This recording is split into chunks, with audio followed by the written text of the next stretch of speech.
Oi, gente, boa tarde. Olá, amigos e amigas, boa tarde. Pais são presos suspeitos de torturar e matar o filho, uma criança de menos de 3 anos de idade. Tá aqui a foto dessa criança, gente, um caso chocante que a Suzy Faria vai trazer agora pra gente. Há informações também de um ritual satânico que teria acontecido dentro da casa do casal. Suzy, boa tarde pra você. Onde você tá nesse momento, minha amiga? O que a polícia fala desse caso horrível?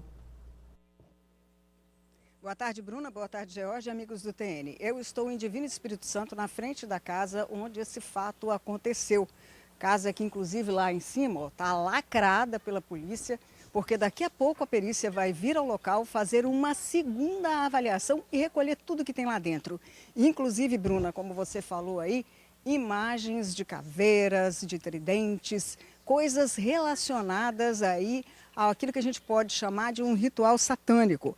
Agora, tudo isso, como você mesmo disse, vai ser investigado pela polícia, que nesse caso vem sendo surpreendida em ponto por conta de tudo que aconteceu. Primeira surpresa foi o hospital avisar a polícia o que tinha acontecido. Uma criança que morre no hospital e que tem sinais de violência pelo corpo. A segunda foi quando os policiais vieram até a casa desse casal, dos pais da criança, e descobriram todo esse material. Mas nós preparamos uma matéria para falar sobre isso, para explicar melhor toda essa surpresa aí que a polícia teve, toda a investigação que começou ontem à tarde, no início da tarde. E vocês vão acompanhar agora. Jorge é o nome da criança de 2 anos e 8 meses, vítima de um crime brutal. A criança estava internada no Hospital Infantil em Vila Velha, onde deu entrada para tratar pneumonia e morreu após sofrer uma parada cardíaca.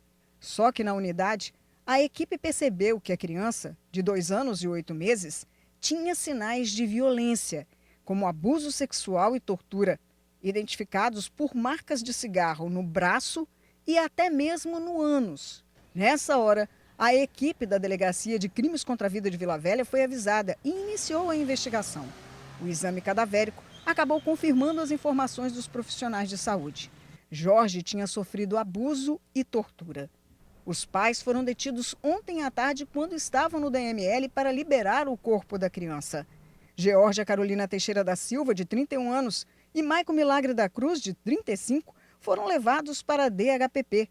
Os dois se mantiveram frios, calmos e, mesmo sendo levados pelos policiais, nem perguntaram o porquê. O legista chegou aí até a delegacia para conversar com o casal e tentar identificar qual objeto teria provocado a lesão no ânus. E a força com que foi introduzido acabou provocando também o rompimento do intestino da criança, as causas prováveis da morte. Mas ainda não teria conseguido determinar. Quando os policiais começaram a investigar este caso, vieram até a casa do casal. E aí encontraram uma situação extremamente complicada lá dentro. Eles encontraram material usado para magia negra. Exatamente, caveiras, velas, tridentes, tigelas de barro cheias de pequenas caveiras. E em uma dessas tigelas encontraram também um papel que estava escrito o nome da criança. O casal não deu qualquer explicação para a polícia sobre esses objetos dentro da residência. Quando perguntavam sobre o que teria acontecido com o pequeno Jorge, eles apenas disseram que ele estava doente, com pneumonia. Uma perícia já foi feita no local ontem e uma outra está sendo solicitada e deve acontecer ainda hoje. O casal mora no bairro Divino Espírito Santo, em Vila Velha, onde os vizinhos ficaram surpresos ao saber o que havia acontecido e o que havia dentro da casa. Ninguém quis comentar o assunto. O outro filho do casal, de 8 meses, também está com pneumonia e continua internado no IMABA. Jorge teria dado entrada no hospital várias vezes na semana passada e acabou ficando internado no domingo. Os médicos descobriram o rompimento das vísceras, chegaram a operá-lo, mas o garoto não resistiu. Georgia trabalhava como gerente de uma loja em um shopping de Vila Velha e Michael como porteiro. Os dois foram autuados por estupro com qualificação de morte e tortura. Crimes classificados pela lei como hediondos. Podem pegar de 10 a 30 anos de prisão. Pois é, George e Bruna, para a família, isso também tem sido uma surpresa. Tentamos falar com alguns parentes, com uma tia, e ela falou que estava tão indignada com tudo que aconteceu, como nós que ficamos sabendo também desse fato. Agora, o curioso é que ninguém consegue entender o que estava acontecendo dentro da casa. Inclusive, conversei com alguns vizinhos que viram uma movimentação bem estranha no domingo à noite. No período exatamente que o menino foi levado para o hospital e acabou internado. A autópsia feita no corpo chegou à conclusão de que foi introduzido um objeto de uma força tal que, além de dilacerar o ânus da criança, ainda chegou a afetar as vísceras, o intestino, rompendo o intestino. Os médicos, ao perceberem isso, ao verem isso nos exames, tentaram operá-lo para acabar aí com esse problema, com uma septicemia, mas não teve jeito não. Aquela criança de 2 anos e 8 meses não conseguiu resistir à violência que sofreu. Os pais ficaram na delegacia ontem depondo por mais de 4 horas. E, de acordo com a polícia, se limitaram a dizer, no caso dela, que não sabia de nada, que cuidava do filho, que lutava pelo filho, que estava cuidando da saúde da criança. Enquanto o pai também não quis adiantar nada, não falou nada por todo esse período. E aí acabaram, por todas as evidências que foram levantadas, todas essas provas técnicas que os policiais, o legista conseguiu levantar, eles acabaram autuados e presos, como vocês viram, estavam no DML e agora já estão na cadeia. George e Bruna. Suzy, rapidamente, você informou aí na sua reportagem que o bebê, filho desse casal de 8 meses, está internado com pneumonia. A polícia fez algum exame nessa criança para saber se essa criança também teria sido abusada, Suzy? Sim, ela não foi, George. De acordo com os policiais, a informação do hospital é que essa criança não tem sinais de violação, nem tampouco de qualquer outro tipo de violência. Ela está realmente com pneumonia, está gripadinha, está lá tendo toda a orientação, mas nesse caso essa criança de 8 meses não teria sofrido nenhum tipo de violência. Só mesmo o pequeno Jorginho. Que tristeza, gente. Nossa, a gente fica tentando imaginar o sofrimento aí dessa criança e, enfim, vamos torcer aí pela recuperação desse bebê de 8 meses, vamos continuar acompanhando esse caso. Suzy, daqui a pouquinho você está de volta com a gente, qualquer novidade também, você chama que você é prioridade com esse caso. Como a Suzy acabou de trazer para a gente aí na reportagem, né, o corpo do Jorge, dessa criança, foi levado para o DML de Vitória. A repórter Vanusa Santana está por lá nesse momento. Vanusa, algum familiar já apareceu por aí para fazer a liberação desse corpo? Boa tarde para você. Ei, Bruna Maria, boa tarde para você, boa tarde para o George, para o pessoal que acompanha a gente de casa. Até o momento, não. O corpo da criança de 2 anos e 8 meses, né, identificada como Jorge, ainda permanece aqui no Departamento Médico Legal em Vitória, à espera de reconhecimento. A informação que nós tivemos aqui no DML é de que um familiar teria ligado logo no iniciozinho da manhã para pegar informações sobre como é o trâmite, os procedimentos a serem feitos justamente para fazer essa liberação. Mas, por enquanto, a gente está aqui desde cedo. Nossa equipe, a Suzy Faria, já esteve aqui de manhã, eu também já estive de manhã e voltamos agora. E a informação que nós temos é que essa criança, o corpo dessa criança aí, que infelizmente morreu de uma parada cardíaca, mas foi constatado sinais de violência sexual e também de tortura, permanece aqui no Departamento Médico Legal. A gente vai continuar aqui em frente ao DML, justamente na tentativa de tentar aí falar com algum familiar, né, para tentar entender um pouco o que aconteceu com essa criança, um menino tão pequenininho, de 2 anos e 8 meses, ainda um bebê, né, praticamente um bebê, que foi vítima de uma atrocidade dessa aí. Lembrando que os pais, né, já estão presos. Bruna, George. Valeu, Vanusa, obrigado pelas informações. Daqui a pouquinho a gente volta com a Suzy e com a Vanusa de novo. Olha, e daqui a pouco, gente, você vai acompanhar uma reportagem especial que fala sobre maus tratos contra crianças. Um crime que, infelizmente, cresce no Espírito Santo.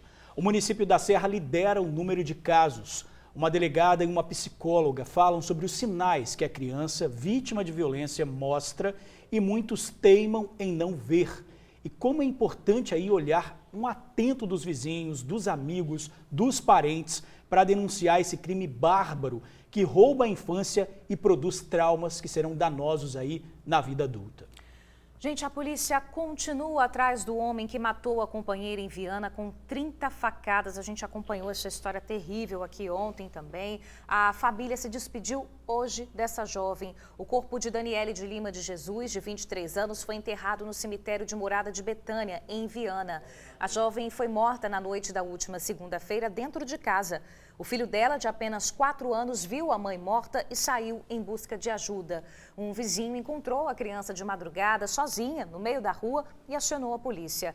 O principal suspeito do crime é o companheiro de Daniele, o Wellington Oliveira Neves, de 21 anos. Ele não é visto desde a noite do crime, quando vizinhos chegaram a escutar gritos da vítima. Denúncias sobre o paradeiro do suspeito podem ser feitas pelo 181. E a polícia prendeu a nora do ciclista Duramir Monteiro Silva, de 56 anos. A jovem, de 20 anos, é suspeita de ter participado do assassinato do sogro junto com o namorado, filho da vítima. Esse caso foi em Cachoeiro de Itapemirim. A prisão aconteceu em Cachoeiro de Itapemirim. De acordo com a polícia, a jovem de 20 anos mentiu sobre o fato de estar grávida e também tentou influenciar o depoimento da sogra. As investigações apontaram que foi ela quem deu a primeira facada no próprio sogro.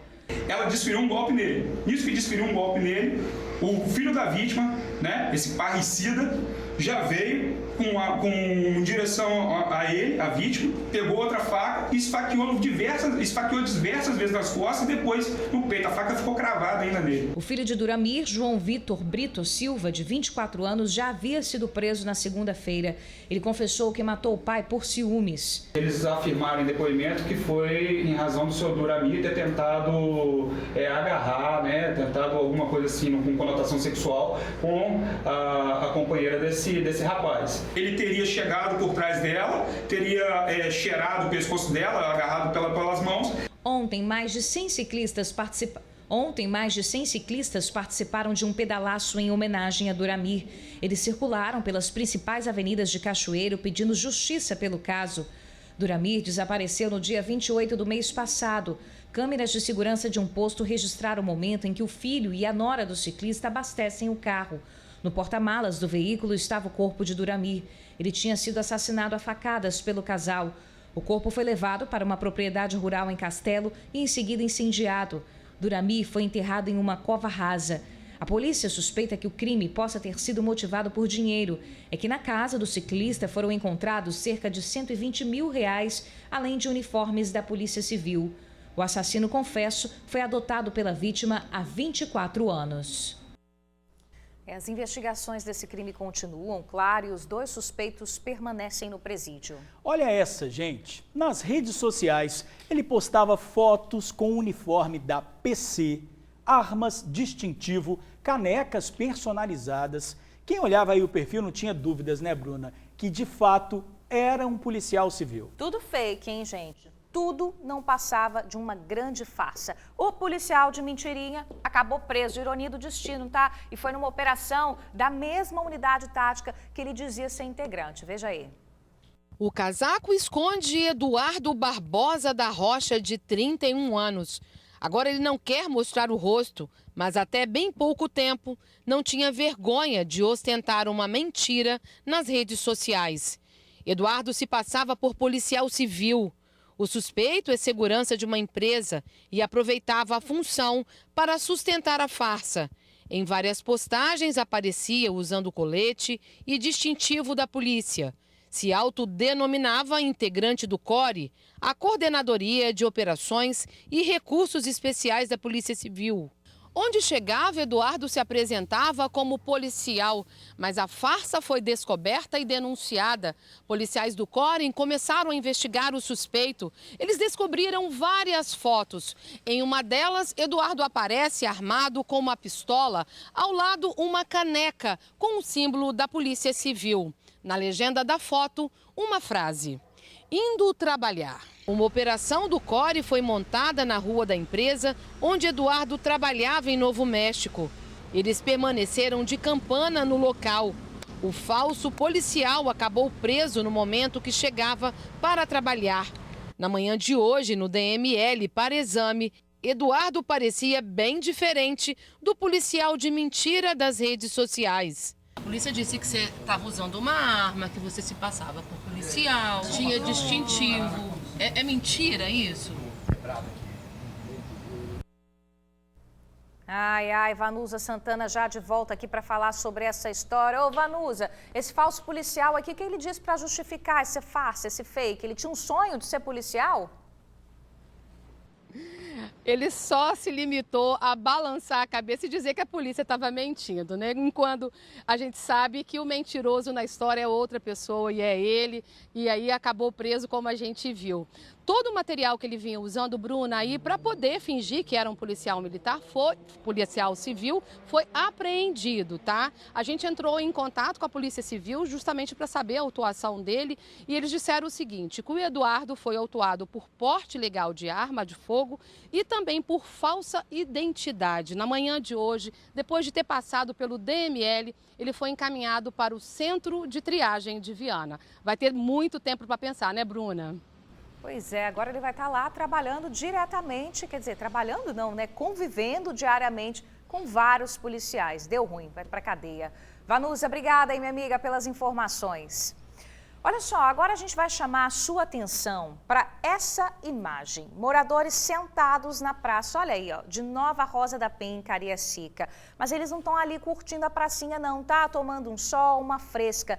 Na verdade, são pacientes que estão ali sentados aguardando por atendimento no pronto atendimento, no PA. Que imagem, hein, Bruno? Luciano Rosetti foi lá conferir com os moradores. Luciano, colocaram esses bancos aí na pracinha para quê? Para esperar? Tá super lotado lá dentro? Boa tarde para você.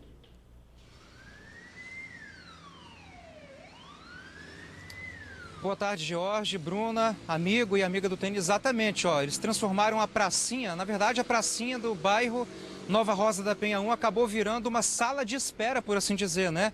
Para quem está esperando receber atendimento no PA. Não só na pracinha não, mas o pessoal colocou também bancos na calçada, enfim. Tem muita gente que fica em pé também. Por quê?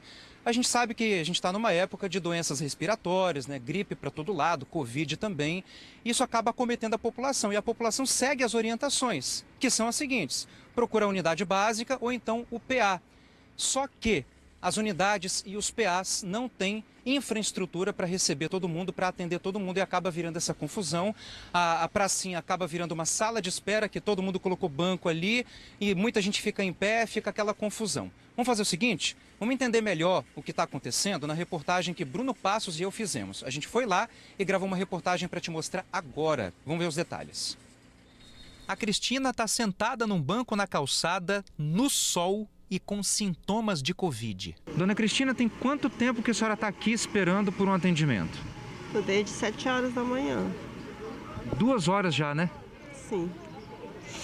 A senhora está com sintomas, está se sentindo mal, o que a senhora tem?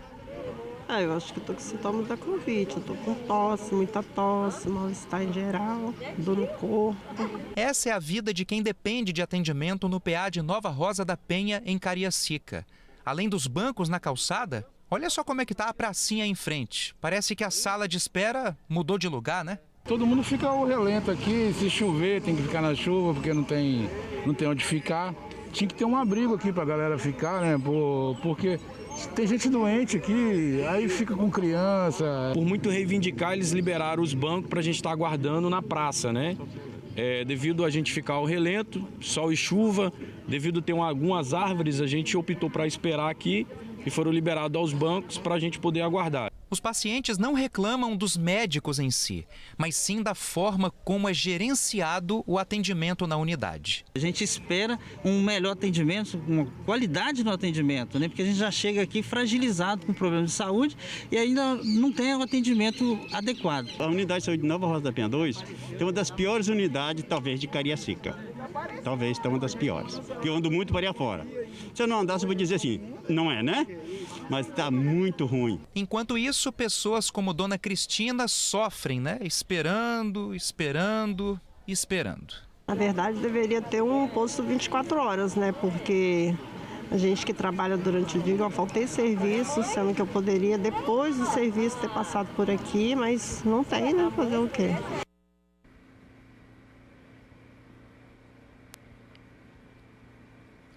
Pois é, que sofrimento, né, da dona Cristina e de todos os outros, né, as dezenas de pessoas que estavam ali esperando por atendimento. Imagina você, amigo e amiga do TN, chega lá procurando atendimento, tá passando mal, aí tem que ficar no sol esperando 2, 3 horas para ser atendido, né, com base em fichas, né, complicado demais. A Secretaria de Saúde de Cariacica enviou uma nota respondendo todas essas questões que a gente mostrou na reportagem. Vou ler aqui na íntegra para a gente, ó. A Secretaria informa que iniciará ainda neste mês uma reforma do PA de Nova Rosa da Penha. A obra vai incluir recepção com ambiente acolhedor e tapagem também externa para a população ficar aguardando por atendimento. Em relação à medicação, o município está com alto índice de abastecimento, porém, alguns medicamentos estão em falta por conta de dificuldades na entrega por parte dos fornecedores. Sobre as fichas, a Secretaria de Saúde diz que está fazendo uma nova modelagem de atendimento e, após a reforma que eles estão prometendo aqui, vai atender por classificação de risco. Então vamos esperar, né, agora, Bruna, George e amigos do TN, por essas melhorias, que elas aconteçam o mais rápido possível, né? Porque ficar esperando no sol, na calçada, ou então transformar a pracinha do município em sala de atendimento, ninguém merece, né? Você perde também a pracinha, né? Muita gente pode estar pensando, pelo menos está esperando sentado, mas não é assim que deve ser. Luciano, obrigado pelas informações. E você de casa tem algum problema aí no seu bairro, parecido com esse ou outro problema, manda aí para o nosso WhatsApp. É o 99792-2530, 99792-2530. Perseguição da PRF termina com 2 suspeitos baleados. Isso aconteceu em Guarapari. Quem vai trazer as informações para a gente agora é a repórter Vanessa Calmon. Vanessa, isso aconteceu na Rodovia do Sol, né, minha amiga? Boa tarde para você. Foi isso mesmo, Bruna. Boa tarde para você, para o George, para todo mundo que nos acompanha. Agora, antes desses 2 suspeitos serem baleados, eles deram trabalho para a Polícia Rodoviária Federal, viu? A perseguição, na realidade, começou no quilômetro 40 da Rodovia do Sol. Esse carro, né, com os 2 ocupantes, passou pela PRF. Os policiais viram que o carro tinha restrição de furto e roubo e deu então a ordem de parada. Mas o condutor, o motorista, não acatou essa ordem de parada e empreendeu fuga, né? Começou a andar ali em alta velocidade, cortando vários carros na Rodovia do Sol. Inclusive, alguns veículos foram obrigados a ir para o acostamento para que não acontecesse um acidente. E aí, logo em seguida, esse motorista fez uma conversão, entrou na contramão no sentido do bairro Vilagem do Sol e, inclusive, ele quase atropelou várias crianças que estavam jogando bola. Nesse momento, então, um dos policiais efetuou vários disparos em direção ao veículo. Os disparos acertaram as rodas do carro e os estilhaços, de acordo com a polícia, acabaram acertando aí os 2 suspeitos. O motorista perdeu o controle do carro, né, com os disparos nas rodas do veículo, acertou uma árvore e também uma cerca. Nesse momento, então, que eles foram detidos. Os 2 foram levados a hospitais da região. Um já teve alta, né, foi levado em seguida para a delegacia e o outro passou por uma cirurgia e segue em observação. De acordo com a PRF, os 2 suspeitos têm uma ficha criminal extensa na Polícia Civil e eles confirmaram que, de fato, esse carro tinha restrição de furto e roubo. Bruna, George. Tá certo, Vanessa. Obrigada aí pelas informações. Até mais. Foi preso suspeito de matar um homem a pauladas no norte do estado. Vítima e suspeito aparecem nas imagens momentos antes do crime. Valdemir Rafael tinha 41 anos e aparece de camisa azul. O suspeito está de boné. É Ezequiel Vargas Ferreira, de 38 anos. A vítima foi morta com golpes de madeira, lajota e pedra. O suspeito confessou o crime para a polícia. Os 2 estavam em uma festa que aconteceu em João Neiva no último domingo. Segundo a polícia, os 2 saíram da festa aparentemente para consumir drogas. O suspeito já foi encaminhado para o Centro de Detenção Provisória de Aracruz. 15 toneladas de carne suína foram apreendidas durante uma operação da Polícia Civil na Grande Vitória. Essa carne, gente, estava sendo embalada de maneira irregular, mas mesmo assim já tinha sido vendida para 40 supermercados. A apreensão aconteceu durante uma operação conjunta da Delegacia de Defesa do Consumidor e o Instituto de Defesa Agropecuária, o IDAF, que recebeu a denúncia. No local, uma indústria que fica no bairro Ilha das Flores, a polícia encontrou condições sanitárias fora do que é determinado. O delegado responsável pela investigação diz que a empresa tinha autorização para comprar e revender a carne, mas não para manuseá-la, como estava acontecendo. A indústria funcionava como entreposto clandestino e, de acordo com a polícia, já tinha distribuído carne para pelo menos 40 estabelecimentos. A área de manipulação das carnes foi interditada e o material recolhido pelo IDAF para descarte. Os proprietários foram multados e podem responder por crime contra a relação de consumo. A pena pode chegar a 5 anos de prisão.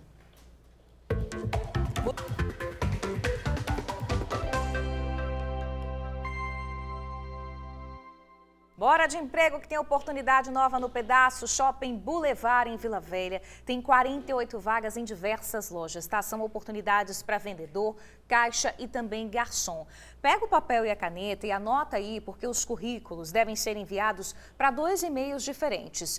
Presentaco, com outro O, 2 Os, presentaco, @outlook.com e também para o e-mail rodriguescunha@gmail.com, tá? Tem que enviar o currículo aí para esses 2 e-mails para você ser candidato às vagas. Tem também 4 vagas para atendente geral do sexo feminino, precisam ser mulheres, tá? As vagas são para as lojas do Shopping Mestre Álvaro e Praia da Costa. As candidatas têm que enviar o currículo para contato@pipocandoes.com.br. Boa sorte aí para vocês. E vai rolar ingresso para o Boteco do Gustavo Lima, sim, gente. Opa! É aqui no TN1. Olha, você fica ligado nessa promoção porque a gente vai sortear pares de ingressos para esse showzaço marcado para o próximo dia 23 no Pavilhão de Carapina. Agora, o pessoal de casa está se perguntando, né? Como é que você participa? Como é que você vai ganhar, amigo? A gente explica, muito simples. Fica ligadinho aqui no TN1, porque ainda essa semana vai rolar o primeiro sorteio. Opa. Tá pertinho, hoje já é quarta, então faz o seguinte, espalha aí pra galera e vem com a gente, porque o Boteco do Gustavo Lima é aqui do TN1. Ô, gente, vamos agora para o DML, onde um parente da criança morta, né, a gente falou sobre esse caso, os pais foram presos, acusados de matar a criança de menos de 3 anos de idade. Parece que um parente chegou lá para fazer a liberação do corpo. Quem está lá é a Vanusa Santana. Vanusa, é com você.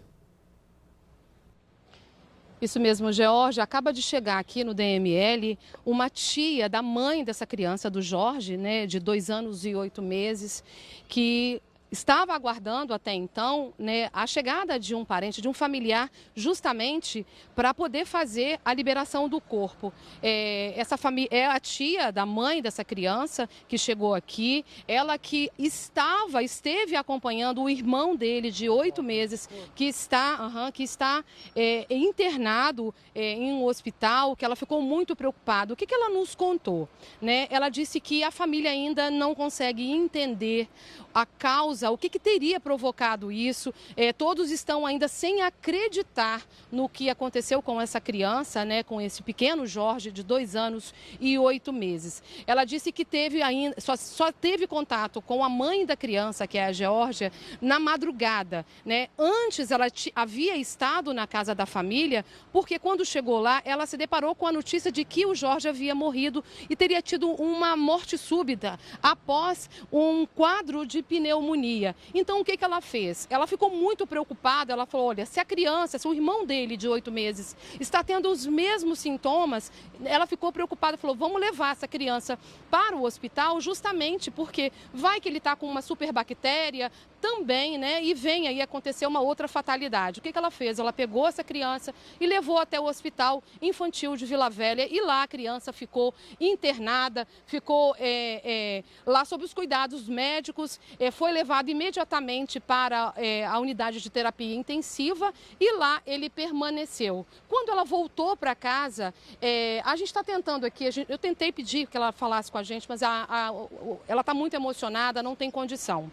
Então, quando ela voltou para casa durante a madrugada, ela se deparou com a polícia dentro da casa da família, né, dessa criança aí. E aí ela perguntou, o que está acontecendo? Ela falou, olha, a polícia está aqui e a gente não sabe o que aconteceu. Aí já estavam outros familiares, né, da Geórgia, e aí ela ficou sabendo dessa atrocidade.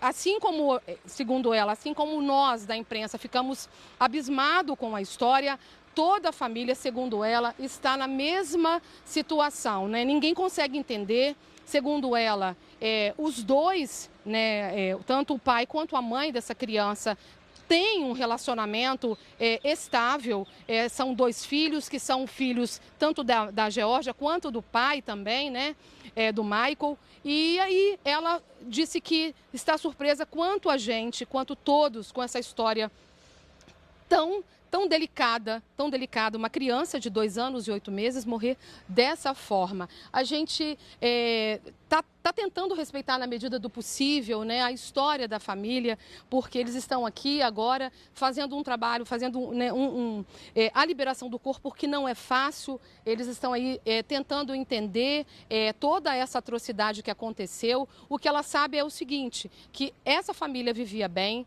pai e mãe cuidavam muito bem dos 2 meninos, esse menino, o Jorge, que acabou por falecer, e também o irmão dele, que é o irmãozinho mais novo, de apenas 8 meses. A preocupação dela, segundo a própria tia, disse que era com essa criança de 8 meses, né, já que o irmão dele, de 2 anos e 8 meses, havia falecido de uma pneumonia, ou seja, teria tido uma morte súbita, o que não foi constatado aqui no Departamento Médico Legal pelos peritos durante a autópsia. Foi constatado, sim, que ele tinha sinais de abuso sexual e também de tortura. Várias marcas de cigarro foram encontradas no bracinho, nos 2 bracinhos desse menino chamado Jorge. Daqui a pouquinho a gente pode voltar com mais, a gente vai tentar entender mais um pouco, conversar na medida do possível, respeitando aí a dor dessa família. George?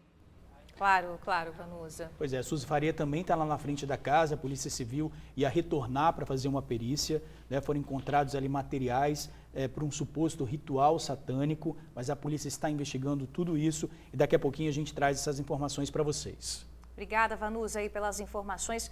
Pausa rápida no TNU, vão dar uma respirada e no retorno, Polícia Federal destrói 3 toneladas e meia de drogas. Os maus tratos contra crianças no estado. O município da Serra lidera o número de casos. Governo do estado anuncia concurso para delegados da Polícia Civil. As informações já. E a Superliga de Vôlei da melhor idade que acontece em Jacaraípe, na Serra. A gente volta rapidinho. 12h33, TN1 está de volta. Um contrato milionário para uma festa de rodeio em Muniz Freire foi suspenso pela Justiça. A festa de emancipação política da cidade está marcada para os dias 27 e 31 de julho.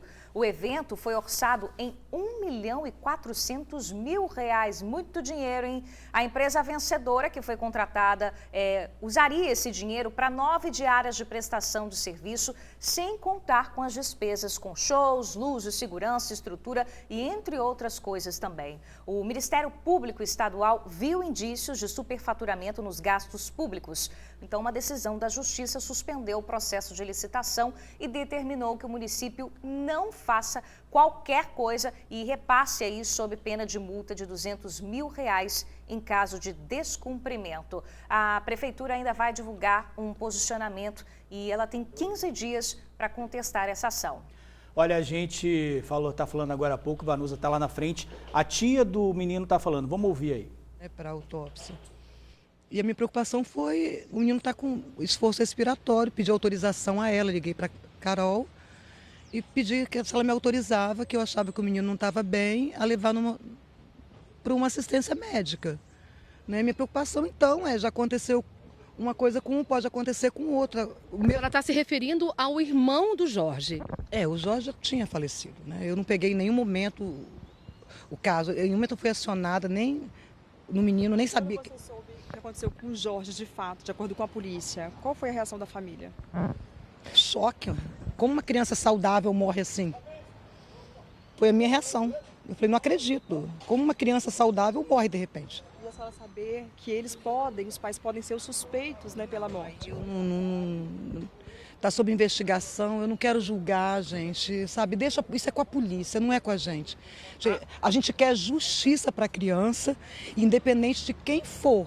Entendeu? Que seja punido nos trâmites legais, entendeu? Na justiça de Deus, na justiça do homem.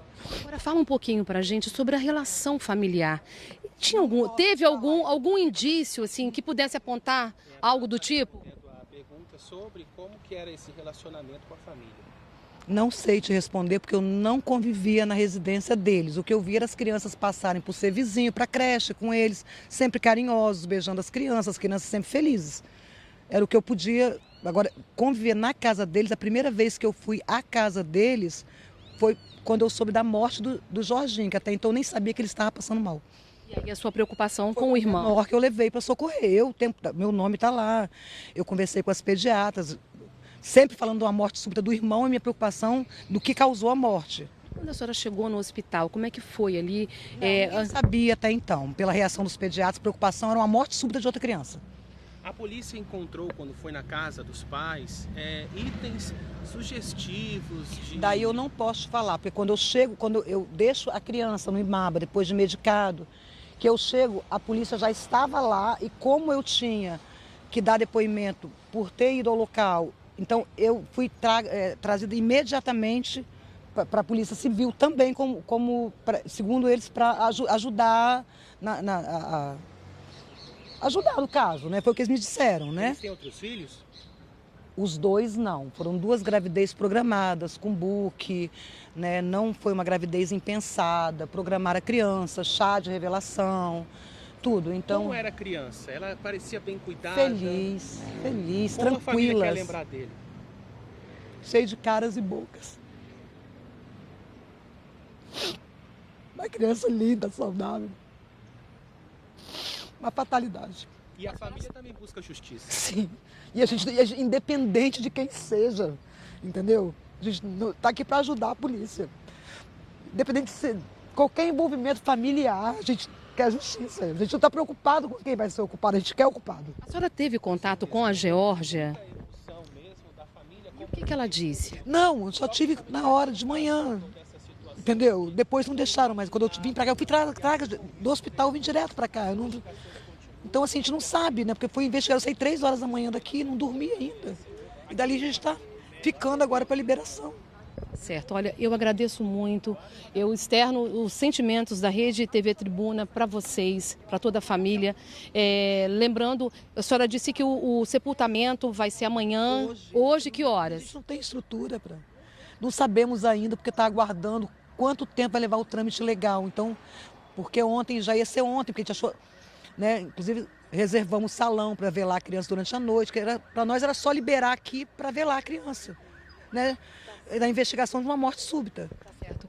Mais uma vez, nossos sentimentos, tá? A expectativa é que o Jorge seja sepultado amanhã, como a tia disse, né? No cemitério Jardim da Paz, na Serra. Volto com vocês aí no estúdio. Bruna, George. Tá certo, depoimento forte aí, a tia da mãe dessa criança. Vou fazer o seguinte, a Suzy Faria continua em frente à casa onde esse crime cruel e bárbaro aconteceu. Suzy, alguma movimentação por aí? Bruna, a perícia ainda não chegou. Há uma dupla de policiais aqui da DHPP de Vila Velha aguardando para que seja feita novamente a perícia na residência e seja recolhido todos os materiais que possam ser considerados suspeitos. A informação do legista era de que o menino teve algum objeto introduzido no ânus dele. Esse objeto teria cerca de 12 centímetros, então esse tipo de objeto vai ser procurado lá dentro para poder saber se foi utilizado aí nessa violência e se essa violência aconteceu aqui. Por quê? Porque há contradições, inclusive, de falas da mãe. Qual o motivo? A mãe teria dito para o grupo da família que a criança morreu devido a um problema cardíaco. Já para o conselho tutelar, a mãe teria alegado que a violência que a criança sofreu provavelmente aconteceu numa creche em que a criança estava. A polícia já levantou tudo isso e tem certeza que as informações que já foram recolhidas ontem levam a uma violência extrema ao corpo dessa criança, que acabou na morte dessa criança. Então, os peritos já vieram aqui uma vez, vão vir hoje de novo, vão pegar todos os detalhes para poder justificar, esclarecer, na verdade, essa morte tão violenta que essa criança teve. Nós já dissemos aí, o pequeno Jorginho teve o ânus dilacerado, teve rompimento das vísceras do intestino, teve uma septicemia, né, quando as fezes acabam tomando o corpo da criança, tomou o corpo da criança, foi internado com gripe, com pneumonia, mas se verificou que tinha muito mais do que isso, e principalmente marcas de cigarro por todo o corpo da criança, inclusive inclusive nas partes íntimas, ou seja, uma forma hedionda aí que essa criança acabou sendo vítima, né? Volto com vocês aí no estúdio. Ô Suzy, eu não sei se você teve tempo de conversar com algum vizinho aí da casa, né, se alguém via alguma movimentação estranha. E outro fato também que você trouxe aí é que a mãe disse que isso aconteceu numa unidade de ensino. No mínimo, o que tem que ter é uma ocorrência de denúncia contra isso, né? Com certeza. Existe esse levantamento, primeiro sobre os vizinhos aí, se viam alguma coisa, e outra sobre essa denúncia feita oficialmente sobre essa unidade de ensino.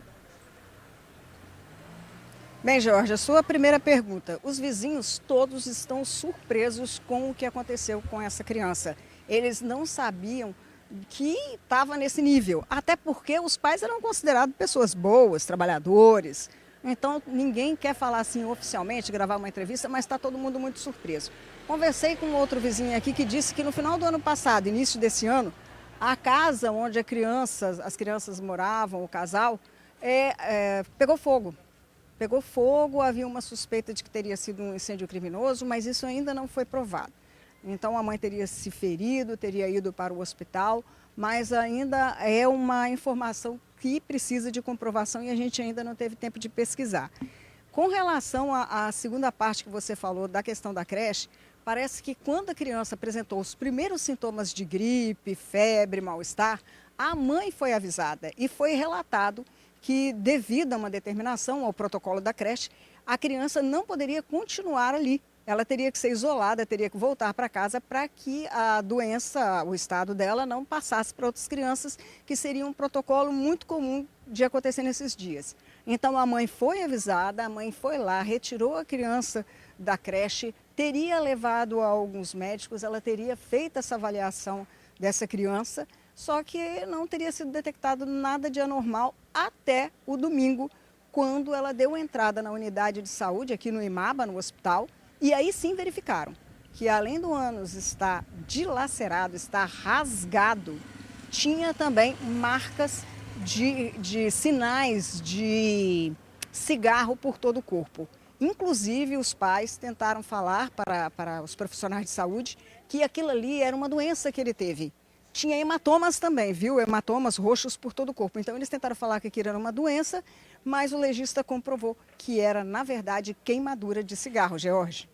Nossa, que grave, né? Vamos aguardar aí uma investigação desse caso, porque a gente vai continuar falando, infelizmente, sobre violência contra a criança. Exatamente. Né? Suzy, obrigada aí pelas informações. Qualquer novidade você volta com a gente. A gente está acompanhando ao longo aí dessa edição, né? Infelizmente, hoje o Estado vive aí mais esse caso chocante de violência contra a criança. É um crime que não para de crescer no Espírito Santo. Vamos chamar a repórter Vanessa Calmon, que preparou uma reportagem especial sobre esse assunto.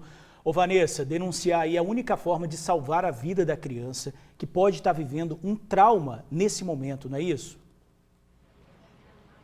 Com certeza, George. Mais uma vez, boa tarde para você, para a Bruna, para todo mundo que continua nos acompanhando de casa. A gente está, acompanhando esse caso durante todo o telejornal do menino Jorginho, 2 anos e 8 meses, vítima de uma violência brutal que foi praticada contra esse menino. E muitas outras crianças, infelizmente, passam por isso durante a vida. A gente conversou com uma delegada da Delegacia de Proteção à Infância e ao Adolescente e também conversamos com uma psicóloga para falar sobre como fica o psicológico de uma criança que vive num ambiente de violência ou que é a própria vítima da violência. E a realidade ainda é muito triste e preocupante. Em todo o ano passado, em 2021, 185 denúncias chegaram às delegacias de proteção à criança e ao adolescente. E só nos 6 primeiros meses deste ano foram 98 casos. Então é preciso ainda falar sobre isso e cuidar e proteger as nossas crianças. Vamos ver na reportagem. Uma infância roubada. Crianças que são expostas a situações de violência extrema ou que são as próprias vítimas daqueles que deveriam proteger. A criança que vive em constante ambiente de violência, ela tem uma certa dificuldade de entender que aquilo não é a rotina de todo mundo, né? Ela leva um tempo, principalmente dependendo da idade da criança, né? E aí ela vai podendo supor, é uma possibilidade de fato, podendo supor que para todos é assim, que faz parte, né, das famílias, porque normalmente essas agressões são feitas por pessoas da família. Então, essa violência intrafamiliar, esse ambiente que ela vive, é como se ela não visse possibilidade de estar em outro ambiente. No consultório da doutora Cláudia, os relatos de violência chegam das mais diversas formas. De acordo com a Secretaria de Estado de Segurança Pública, em todo o ano passado, 185 casos de violência contra a criança foram registrados, na faixa etária entre 0 e 12 anos de idade. E só nos 6 primeiros meses deste ano, 98 denúncias chegaram às delegacias de proteção à criança e ao adolescente. Os dados ainda apontam que a maioria desses casos foram na Grande Vitória. Quem lidera é a Serra, com 20 casos, seguida de Cariacica, com 15. Em terceiro lugar aparece Vitória, com 12 casos. E em quarto, Vila Velha, com 9. Doutora Silvana é titular na Delegacia de Proteção à Criança e ao Adolescente. Ela conta que muitos dos casos de agressão que chegam à delegacia são consequências do que os pais insistem em chamar de castigo. Familiares dessas crianças que estão realmente lesionando elas de uma forma assim que tem nos assustado, inclusive, e nós estamos recebendo bastante casos, né, que os pais estão se excedendo na correção com seus filhos, e excedendo verdadeiramente, assim, nós estamos pegando casos de lesões que tem nos assustado. Essa semana, uma cena angustiante chamou a atenção de um vizinho. A criança de 4 anos foi colocada ajoelhada no quintal de casa, com as mãos para trás e sem permissão para mexer a cabeça. Ficou nessa posição por cerca de 1 hora, exposta ao sol e ao calor. Foi o vizinho que denunciou. Os pais vão responder pelo crime de maus tratos em liberdade. E os pais precisam entender que existe sequela quando eu excedo. Essa criança está aprendendo por meio da violência que ela vai resolver esse problema. A criança vai deixar de confiar naquele adulto, no seu pai, na sua mãe, porque o seu pai e sua mãe não estão tendo paciência com ele o suficiente para ensiná-lo. A criança dá trabalho. Os pais precisam saber que criança dá trabalho. Mas e quando ninguém vê ou filma? A família e principalmente a escola têm um papel fundamental na proteção à criança. No mês passado, um menino de 9 anos ficou todo marcado depois de levar mangueiradas da própria mãe, porque não tinha terminado um dever de casa.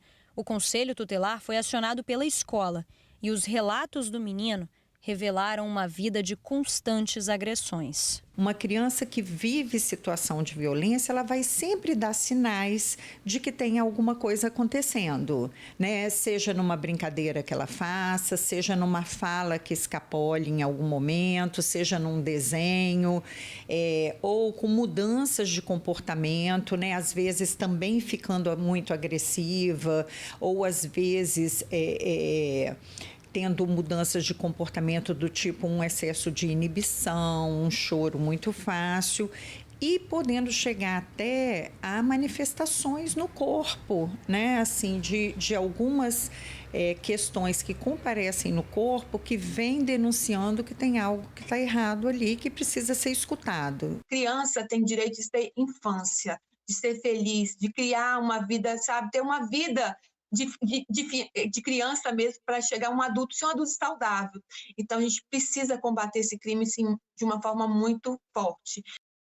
É isso, né? Uma vida de criança, de brincadeira, uma infância feliz e não permeada pela violência. É muito preocupante, né? A gente escuta aí a fala da psicanalista quando ela diz que a criança sempre apresenta algum comportamento, ela sempre deixa transparecer que algo está errado. Ela pode não falar diretamente, algo interessante que a psicanalista me disse, é porque quando a violência acontece, né, dentro de casa, principalmente envolvendo pai, mãe, tio ou algum parente próximo, avô ou avó, existe uma relação de confiança. Então, muitas das vezes, a criança, mesmo no inconsciente dela, ela não quer falar para não prejudicar a pessoa, né, no caso, para não prejudicar o pai, a mãe, a avó, o avô. Então, ela começa, de fato, a entender aquilo como algo normal, o que na realidade não é. E em algum momento ela vai manifestar. Por isso que a gente chama a atenção, a delegada falou muito sobre isso também, a questão de você denunciar, de estar atento. A escola tem um papel fundamental nisso,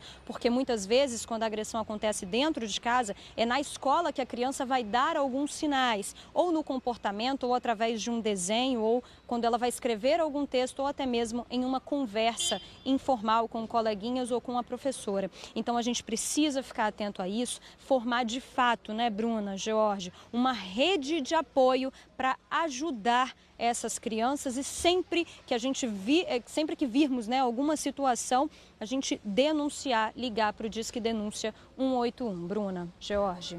Exatamente, Vanessa, dado o recado, sempre fazer a denúncia. Obrigado aí pelas suas informações. Olha, a Polícia Federal fez a segunda queima de drogas este ano. Foram mais de 3,5 toneladas de drogas. Todo o material foi destruído em um forno industrial em Cariacica. No total foram 3.200 quilos de maconha, 280 quilos de cocaína e 20 quilos de produtos químicos.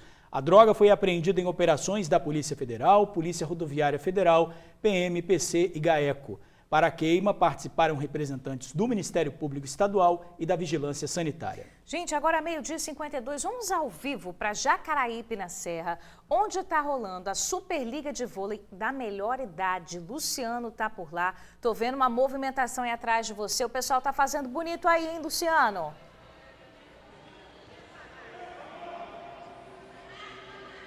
Amiga, eu tô com medo aqui de tomar uma bolada. O pessoal tá fazendo muito bonito mesmo, mas eu tô com medo de tomar uma bolada aqui, ó. Vou mostrar pra vocês aqui, pessoal. Isso aqui é vôlei, tá? Mas não é um vôlei normal, comum, como a gente vê, né, nos jogos do Brasil, na televisão, enfim. É um vôlei adaptado pra terceira idade, pra melhor idade. É um vôlei simplificado. Vou bater um papo agora com uma profissional de educação física que vai explicar como é que funciona essa modalidade. Nancy, rapidinho. Boa tarde. É um vôlei diferente, não é? É simplificado? É um vôlei adaptado, que é um vôlei facilitado, né? Onde as regras é pegar a bola, pontuar no seu time oponente e não é tão fácil como parece, não. Esses idosos fazem a diferença. Teve um pontaço agora que a gente mostrou ao vivo aqui. É verdade, está vendo que eles estão preparados, né? Eles estão com tudo mesmo, né? E a gente está trazendo aí a primeira etapa, vai ser sábado agora, aqui na Arena Jacaraípe. Agradecer, né, ao Estado, a Cesporte, a Prefeitura também, que tem apoiado muito essa modalidade e vão fazer bonito. E tem uma competição também, né? Aqui tem etapas em julho, né, nesse mês, agosto e 2 etapas em outubro, não é isso? Isso, são 4 etapas já valendo para o brasileiro. São praticamente 20 equipes já inscritas, tá? O interior vai vir também aqui para a Serra. E nós vamos dar um show de bola aqui, literalmente. Obrigado, Nancy. Show que já está acontecendo. Deixa eu passar para cá rapidinho para falar com o Marcelo, da Secretaria de Esportes, né, Marcelo? São competições que fomentam o esporte na terceira idade. É legal isso, né? Isso é extremamente importante e nós, da Secretaria de Esporte, nós queremos que o idoso, ele participe mais, entendeu? Então, assim, não fica aquele senhorzinho sentado, vendo TV, a vozinha tricotando, mas sim ativo, igual eles são aqui, estão trabalhando, estão participando, né? E traz muita alegria e vigor. Então, assim, e interação social. Então, assim, a Prefeitura da Serra, né? Ela tem muito interesse em fomentar mais esse esporte cada vez mais e fortalecer, né? E para nós é uma alegria muito grande trazer esse evento para cá, né? Que é um evento de nível nacional, né? Para nosso município e ser o primeiro município a receber, né? Então, assim, nós agradecemos a Cesporte, né? A Secretaria de Esporte, na figura do nosso diretor, secretário Marcelo Laporte e o prefeito Vidigal. Beleza, obrigado, Marcelo. Eu não vou ser aqui atrevido para interromper o jogo, não, mas tem uma turminha que diz que joga, essa turminha diz que joga, tô chegando aqui. Dizem que são jogadoras. Vou ver se eu acredito agora. A senhora se chama? Maria Arlene. Dona Maria Arlene. Joga mesmo? Mais ou menos. Ela joga mesmo de verdade? Ela joga. Jogadora mesmo, né? Sim. Faz muito ponto? Hoje eu fiz 2. Tá bom, né? Bom. No campeonato tem que fazer mais. Ah, com certeza. Agora deixa eu ver aqui quem fala. Obrigado, viu, Dona Maria? Nada. Essa que joga sentada desse jeito, joga aqui? Joga muito bem, uma das... Jogo muito. Seu nome, por gentileza, minha amiga? Lúcia Helena. Dona Lúcia Helena. Estão dizendo que a senhora joga aqui, mas estou vendo que a senhora está sentada aqui. É porque eu saí agora da quadra. Ah, tá bom então. Ela tá descansando um pouquinho. Estou querendo dizer a você que ainda sou portadora do mal de Parkinson. E estou jogando um bolão. É isso aí. Toca aqui, ó. É nóis, pessoal. Obrigado, viu? Obrigado. Se eu pudesse, eu entrevistava todo mundo, mas não tem tempo, né? Senão o pessoal da produção puxa minha orelha, né? Aí não pode. Mas se eu pudesse, eu falava com todo mundo. Obrigado, pessoal. Obrigado. Vocês são as próximas aqui, né? A jogar. Viu aí, né? Turminha boa. Serra Vôlei. E agora tem que encerrar. Encerra o vôlei. Volto com vocês, pessoal, nessa turminha boa aqui, ó. Ô, turma animada. Que exemplo da nossa amiga, né? Tem Parkinson jogando ali, batendo um bolão. Exemplo de saúde para todos nós. E não é tão fácil quanto parece não, hein? Achei difícil. Tá ganhando de muita gente, né? Isso aí. Inclusive da gente, né? Inclusive da gente. Ô, gente, agora a Carol Laranja tem um recadinho. Vamos ver. É isso aí, bora dar uma pausa aqui no noticiário, porque o aço baixou aqui na Casa do Serralheiro e vem com promoções imperdíveis. Quer comprar bom e barato? Confere aqui comigo, olha. Coluna pronta, R$ 79,90 a peça. Telha termoacústica, R$ 70,90 o metro quadrado. Chapa inox, R$ 299 a peça e muito mais. A Casa do Serralheiro é o maior shopping de aço do Brasil, com uma grande variedade de produtos e só aço de qualidade. Vai ficar aí parado? Não, né? Além da entrega mais rápida do estado, o atendimento por aqui é VIP. Recebemos o seu projeto e, junto com os nossos especialistas, recomendamos o melhor custo-benefício. Então, tá esperando o quê, hein? A Casa do Serralheiro está na Serra, Campo Grande, Santa Maria de Jetibá, Linhares, São Mateus e agora também em Vila Velha. Pode ligar que a gente quer atender você, hein? 3226-8045. 3226-8045. Casa do Serralheiro. A gente se envolve de verdade. Valeu, Carol. Muito obrigada. Gente, o governo do estado anunciou o concurso para delegados da Polícia Civil do Espírito Santo. São 40 vagas. O salário inicial é de R$ 12.400 e as inscrições começam na próxima sexta. O edital foi lançado hoje. E a seguir, as investigações do caso da criança morta em Vila Velha. Os pais foram presos. A gente já volta. Estamos de volta, agora 1h03. Já vamos chamar a repórter Suzy Faria, que está lá no bairro Divino Espírito Santo, em frente à casa desse casal que foi preso, desses pais que foram presos, acusados de torturar e matar o filho de menos de 3 anos de idade. Suzy Faria, a polícia já chegou aí para fazer a perícia? Não, Georgia, a perícia ainda está a caminho e vai fazer exatamente aquilo que nós já falamos. Vai recolher todos os objetos de dentro da casa para verificar o que pode ter causado essa violação aí dessa criança e a morte dela também. Nós estamos aqui na rua, tem uma equipe da DHPP de Vila Velha aqui também aguardando a perícia para acompanhar tudo que vai acontecer lá dentro, que possa esclarecer ainda mais o que aconteceu na morte desta criança de 2 anos e 8 meses. Todos esses objetos que nós já falamos antes, a caveira, a tigela com o nome da criança dentro, tudo isso para ser explicado, para tentar entender o que de fato aconteceu. O menino sofreu uma violência gratuita do pai ou da mãe? Ou será que foi algum tipo de ritual? São perguntas que agora a investigação da Delegacia de Crimes contra a Vida de Vila Velha vai poder dar. Uma coletiva está marcada para agora à tarde para apresentar aí todas as evidências que nós já comentamos e algumas novas evidências também desse caso para explicar a morte de Jorge Teixeira da Silva Neto, de 2 anos e 8 meses de idade. George. Nossa, gravíssimo. Grave demais. Suzy, obrigada aí pelas informações. Ao longo do dia, o Tribuna Online vai atualizando esse caso também com todas as novidades e, claro, mais tarde no Tribuna Notícias, segunda edição. Valeu, Suzy. Obrigada pelas informações. Agora, 1h04. A gente vai ficando por aqui. Valeu, gente. Obrigado pela audiência. Até amanhã. Tchau.